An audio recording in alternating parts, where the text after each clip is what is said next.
আসসালামু আলাইকুম। আজ রান্না করবো আলু আর বেগুন দিয়ে মুরগির হাত, পা, গলা, চামড়া, পাক একসাথে।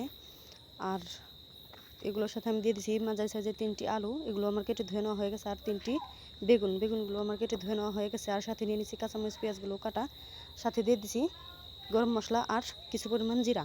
কড়াইটাও দেওয়া হয়ে গেছে চুলায়। দিয়ে দিছি তেল দিয়ে পেঁয়াজ মরিচগুলো আমি ভেজে নামিয়ে নেব। ভেজে নামিয়ে নেওয়া হয়ে গেছে। কড়াইটা আমি আবার দিয়ে দিছি চুলায়। দিয়ে দিছি তেল দিয়ে ছোটো সাইজের একটি পেঁয়াজ কেটে আমি তেলে দিয়ে দিব। পেঁয়াজটা একটু কালার করে তারপর দিয়ে দেবো একটু পানি দিয়ে তার সাথে দিয়ে দেবো আদা বাটা, হলুদ, মরিচ, সস, তেজপাতা, পরিমাণ মতো লবণ দিয়ে মশলাটা ভালো করে কষিয়ে বেগুনগুলো দিয়ে দেবো। বেগুনগুলো ভালো করে কষাইতে পাশে আমি শিলপাটায় মশলাটা বেটে নেব। বাটা মশলাটাও আমি বেগুনের সাথে দিয়ে দেবো।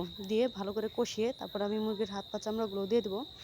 দিয়ে আরেকটু পরিমাণ কষিয়ে নেব। কষিয়ে নিয়ে পরিমাণ মতো পানিটা দিয়ে দেবো। পানিটাও দেওয়া হয়ে গেছে। কষিয়ে তরকারিটা আমার হওয়ার ভিতরে লবণটা চেক করে চা চামচের 2 চামচ জিরার গুঁড়াটা দিয়ে তরকারিটা আমি নামিয়ে নেব।